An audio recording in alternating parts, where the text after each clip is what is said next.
Hey, I'm Nick, and I help coach people to improve their productivity and discipline in order to reach their dream lifestyles. And today I want to talk about the importance of not letting random stuff that makes it harder for you to do a certain thing impede you or stop you.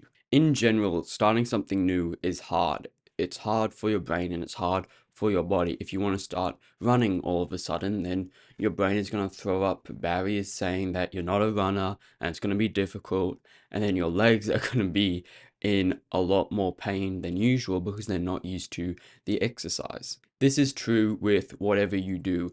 Your brain likes doing things the same way. It doesn't like change because it's not used to change.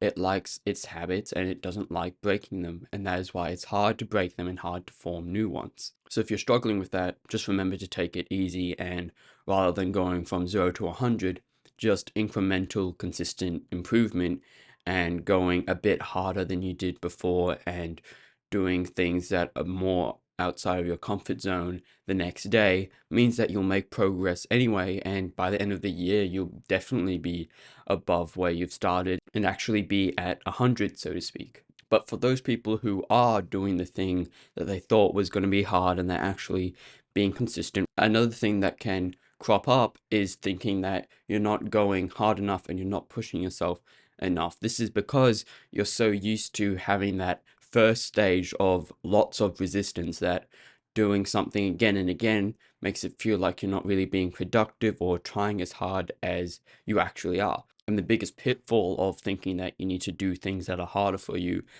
means that you'll probably be adding more difficulty, making it harder for yourself, thinking that you're going to be more productive or disciplined. But really, it's going to cause you to either spiral and burn yourself out, or spiral the other way and not do it in the first place because you're so worried that it's going to be so hard. So in general, stick with your usual plan. Don't think that everything needs to be excruciatingly painful. You just need to keep on going with whatever you're doing. And if sometimes it's harder to do it than another day, then you keep doing it and you're able to push yourself that way. But this doesn't mean that as soon as something is harder for you, you shouldn't do it. What I mean is that you shouldn't make it harder for yourself. You shouldn't run without any shoes on to condition your feet to get used to having zero support and therefore running better with shoes on.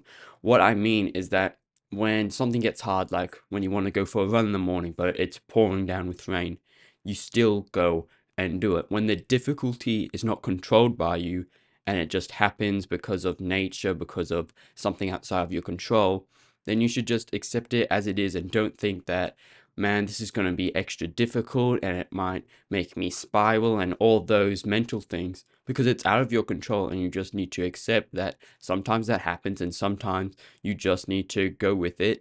And so the next time that you do have to run or do have to do anything and it isn't raining, then you have actually trained yourself to get better at whatever you're doing. In fact, personally, I get excited when I go out to run and it's particularly hazy or hailing or any other bad weather, because I know that by the end of training, I would be able to know that in my subconscious self that I'm the type of guy who's able to run no matter the elements, even when it was pouring down and getting soaked. And it's a cool story to tell, anyways, because I am actually training myself to do anything I want to, no matter the circumstances of the weather or how I'm feeling.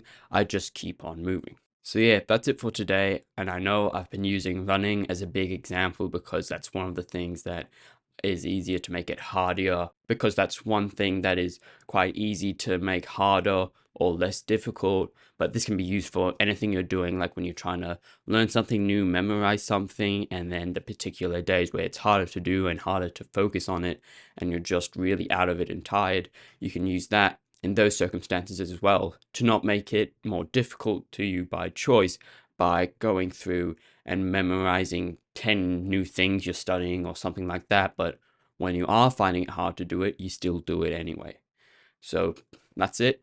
I hope you enjoyed. And if you're still interested in learning more about productivity tips or tricks, I've now started one-on-one coaching, which you can book a call for using the first link in the description below. Until then, I'll see you later.